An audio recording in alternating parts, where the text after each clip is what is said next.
Last time I looked at criticisms of the DSM-5, especially highlighting the work of Alan Francis. Despite all his hand-wringing and finger-pointing about drug company influence, the high rate of DSM task force members with financial conflicts of interest ties to pharmaceutical companies can be traced back to the 4th edition of the manual, the task force of which Francis was chair. Pharmaceutical influence on the American Psychiatric Association, the publisher of the DSM, can also be traced back to the 1970s, shortly after development on the DSM-3 was underway. All that being said, I did want to take a look at one more article that addresses issues surrounding the DSM, especially the 5th edition, from a broad view, before directly digging in to a common diagnosis from the DSM. After DSM-5, a critical mental health research agenda for the 21st century, published in Research on Social Work Practice in 2014 by Jeffrey Lacasse.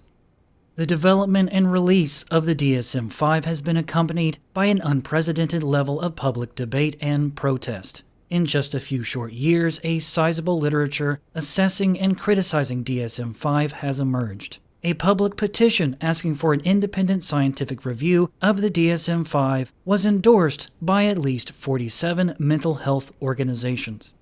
The DSM-5 has created controversy for a variety of reasons. Some are specific to the DSM-5, while others are issues that would apply to previous editions of the DSM as well.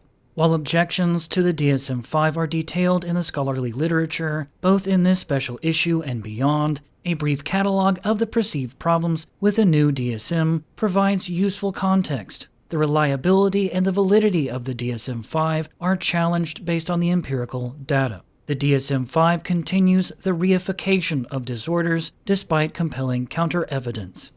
Reification as in the process of representing something abstract as a material or concrete thing. While the creators of the DSM-4 were concerned with false positive diagnoses, DSM-5 has expanded the boundaries of mental disorder and medicalized many more human problems. The removal of the bereavement exclusion and the creation of binge eating disorder and mild neurocognitive disorder are examples of potential medicalization. Changes to the autism spectrum disorder, ASD, have caused significant controversy. And this reference to the bereavement exclusion will be key when I look at major depressive disorder later. Accompanying these and many other DSM-5 controversies, there is a general impression that the American Psychiatric Association has bungled the development and release of DSM-5.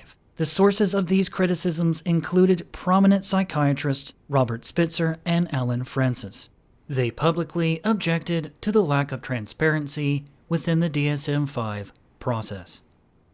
And just as a reference here, Alan Francis, writing alongside others, made this same criticism about the DSM-3 during the development of the DSM-4.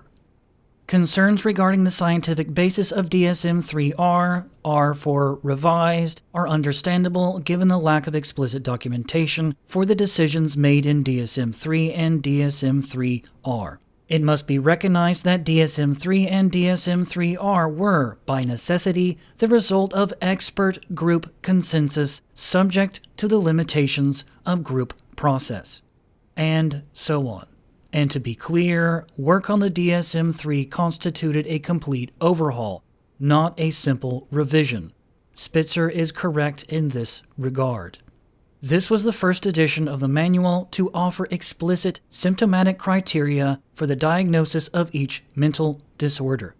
The DSM-2 offered generalized descriptions of disorder, not explicit symptomatic criteria.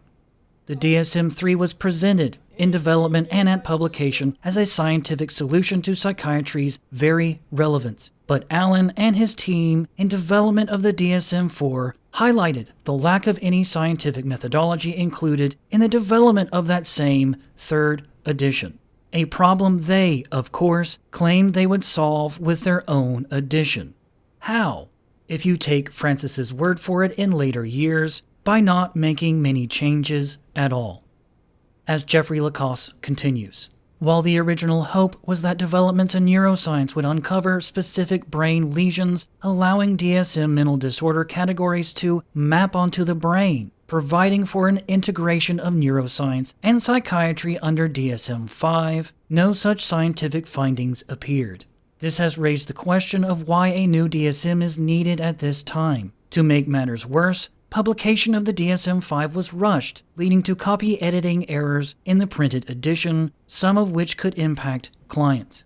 At times, it has seemed that the APA has behaved very much like a corporation seeking profit and influence rather than a scientific organization charged with the crucially important task of defining mental disorders. Some have argued that the motivations of the APA are not scientific, but primarily financial. Rather than engaging with scholarly criticisms of the DSM-5 and mounting a credible defense of their scientific work, the APA worked to suppress critical discussion. For example, the APA claimed that anyone writing a narrative account of the DSM-5 needed their permission. This led Gary Greenberg to compare the APA to bumbling Kremlin bureaucrats, and to question whether a private guild with close ties to the pharmaceutical industry should be entrusted by the public to create the diagnostic manual used by all helping professions. And before I forget to highlight this point, the DSM is not just used by helping professions. This is from the DSM in Litigation and Legislation. Ralph Slovenko, J.D., Ph.D., writes, "The caveat in the American Psychiatric Association's Diagnostic and Statistical Manual of Mental Disorders, 4th edition, text revision, advises that it is intended for use in clinical, educational, and research findings, not for forensic purposes.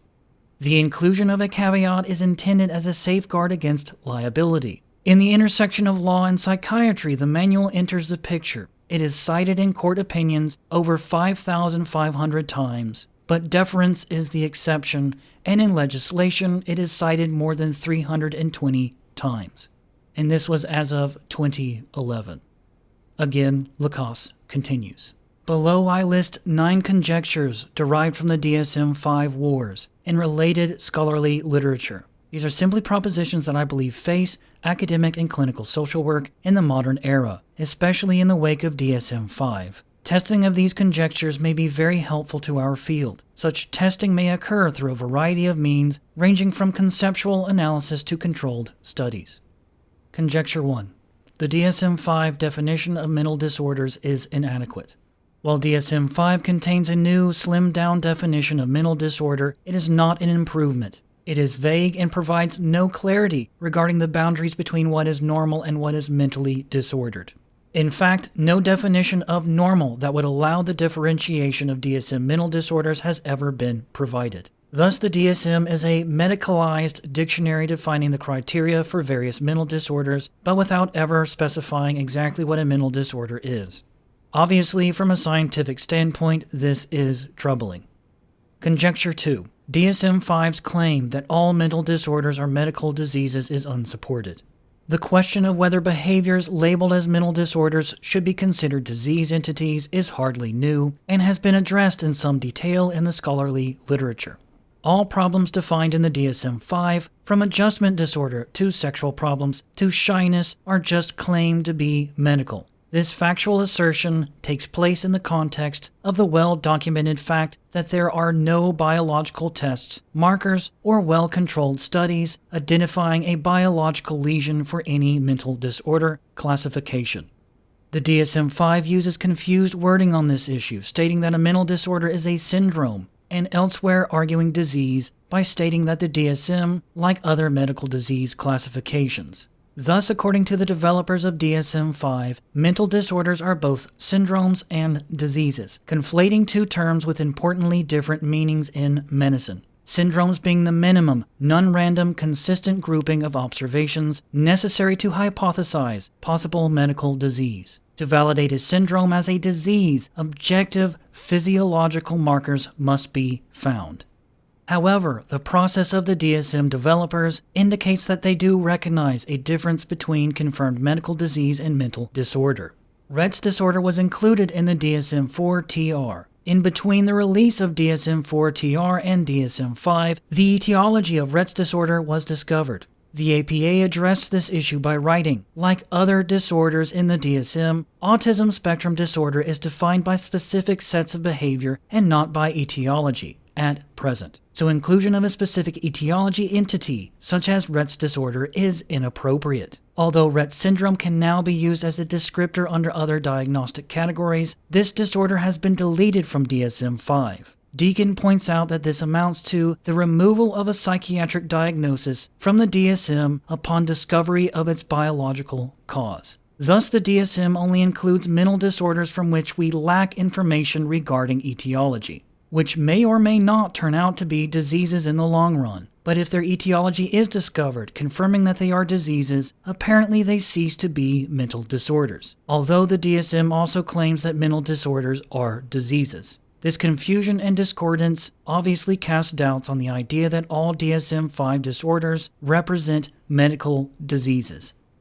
Conjecture 3. The DSM-5 is more political and less transparent than previous editions. While the author points again to the lack of transparency of the work on the DSM-5, I would reiterate information about the politics surrounding the previous versions of the manual, starting with the 3rd edition.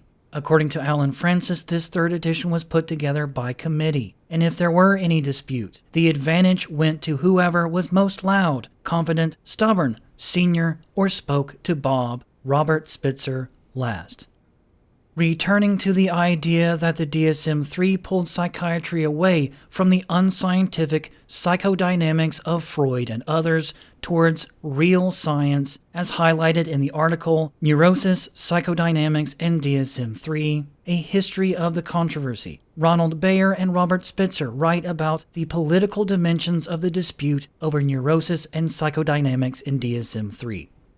The entire process of achieving a settlement seemed more appropriate to the encounter of political rivals than to the orderly pursuit of scientific knowledge. On each side of the controversy, it was held that important scientific truths were at stake, and yet the situation had demanded of those who found themselves in opposition the adoption of strategic postures and the employment of the techniques of politics. Of course, these postures and techniques took on a special character required by the professional nature of the controversy and were often mediated by the language of psychiatric discourse. Thus, in addition to the efforts at persuasion, the reliance on negotiation, the use of polemics, and the threats of a referendum, there were the more traditional appeals to reason and empirical evidence. Scientific politics is not a mere replica of more ordinary politics, but it is politics nevertheless.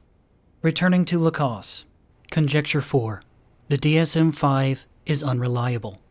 While Lacasse misses the key historical point of how the APA managed to use the DSM-3 to switch focus from the validity of diagnosis to the reliability of diagnosis at a time when psychiatry was out of vogue in the 1960s and 1970s, he adds important points, reiterating research from Kirk and Cutchins. Conjecture 5. The ramifications of unreliable diagnoses are significant.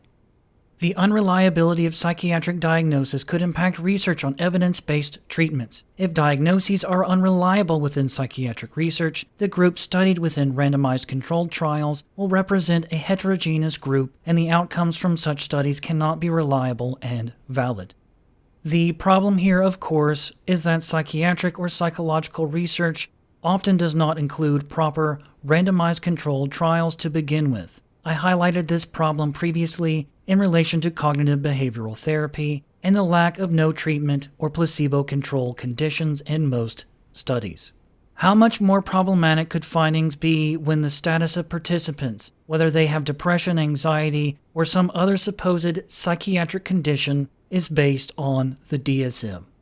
As Lacasse continues, the unreliability of psychiatric diagnosis can confound both the defining of client problems and the application of research evidence to clients. Research on clinical communication and the use of evidence in practice should integrate the known unreliability of psychiatric diagnoses. Conjecture 6. The accuracy of diagnosis dissemination regarding psychiatric diagnosis is poor. Following diagnosis, clinical social workers may describe the putative cause of the diagnosed DSM-5 mental disorder in terms that are incongruent with neuroscience data. For instance, they sometimes explain that depression is caused by serotonin deficiency, clients are likely to absorb such messages as scientific facts. This should disturb those who think clinical practice and informed consent should be based on evidence, as serotonin deficiency as a cause of depression is known to be a myth. Again, we see another reference to the chemical imbalance theory of mental disorders. In theory should be represented in air quotes. And as I have already noted, in some cases this idea is still taught at universities. It is known to be false, but some within the mental health industry will not let the idea go. Similarly, along with a DSM-5 diagnosis, clients may receive a pessimistic prognosis discordant with the actual data on mental health recovery. Research efforts that examine what clients are told about their DSM-5 diagnosis will be valuable. The problem here is that any such research will inevitably be based on biased self-report. Conjecture 7. The primary utility of the DSM continues to be financial, not scientific. The utility of the DSM for financial reimbursement of services rendered is well documented. In both agency and private practice settings, a DSM diagnosis is often required to receive payment for clinical work. A national survey of social workers found that over 90% rated reimbursement as a common reason for using the DSM-4, but that only 50% would use the DSM if not required. This illustrates the difference between bureaucratic financial and scientific clinical utility. In an era of evidence-based practice, the question for research is, what scientific or clinical utility does the DSM-5 have? This is even more important in light of the research data showing that DSM-5 is unreliable. Research does not only point to the DSM-5 as being unreliable, but previous iterations of the manual as well. Conjecture 8. Applying DSM-5 diagnoses to clients can cause harm. By defining the problems of social work clients in biomedical terms, DSM-5 diagnoses may cause harm to clients. Using the language of mental disorder and presumed underlying brain disease or defect could have important effects on how clients view their problems and negatively impact their capacity to recover from them. Furthermore, a DSM diagnosis is often a pathway to treatment with psychiatric drugs. Robert Whitaker has hypothesized that psychiatric drugs often result in short-term benefit but worsen long-term outcomes. A provocative hypothesis, to be sure, but one that deserves close consideration. Here Lacasse is referencing Anatomy of an Epidemic, from which I previously read, to highlight the relationship between the APA and pharmaceutical companies. Conjecture 9. There are viable alternatives to conventional diagnosis. In the wake of these criticisms of DSM-5, it is natural to ask what might be done to move the field forward. Allen Francis has argued for a process of stepped diagnosis, where a conservative diagnostic process takes place over an extended period of time, starting with the least impacting diagnosis possible. This is an effort to minimize stigma and invasive treatment when it can be avoided. In many practice settings, this would represent a positive step forward. With pharma, insurance, the mental health industry as a whole, and, dare I say it, the state, all intertwined over such matters, it seems apparent that no such step diagnosis will ever take widespread hold. Others argue for the rejection of psychiatric diagnosis, and the clinical impact of such approaches needs to be further tested. The potential delinking of diagnosis and reimbursement, as well as the delinking of diagnosis and drug treatment, also offer intriguing possibilities. Conclusion. In time, empirical testing may demonstrate that some of these conjectures are in fact wrong, but for now they appear to be some of the most compelling issues facing academic and clinical social work following the release of DSM-5. Allen Francis described the DSM-5 as potentially taking psychiatry off a cliff. Will the field of social work simply be a helpless passenger along for the ride of this metaphorical cliff? Or can the scientific furor over DSM-5 be harnessed for the purposes of innovative, independent research, rigorous problem solving, and critical testing for the ultimate benefit of our clients? In an ideal world, independent research investigating such conjectures would have happened a long time ago. But even if such research were funded, how do you untangle the mental health industry from its financial incentives to institute meaningful change? At what point will the mental health industry retract their claim that all mental disorders are medical diseases, if they cannot provide clear evidence for that claim? With the facade that has been the continual revision process of such an impactful text, where do you even begin to measure or quantify all the issues the DSM has caused in order to in turn correct those issues? While some of the criticisms from within the field of psychiatry and the broader mental health industry are poignant, they so often miss the mark, often taking on the appearance of petty finger-pointing. It thus seems quite apparent that the industry will never be able to fix itself. Given all the financial conflicts of interest involved, there is too much money at stake. And thus far, I have almost exclusively looked at broad-level issues, but I think it is important to take a look at an actual diagnosis, and for that I will turn to both the DSM-4 and the DSM-5 and conflicts over the bereavement exclusion for the diagnoses of major depressive episode and major depressive disorder. I hope to see you there.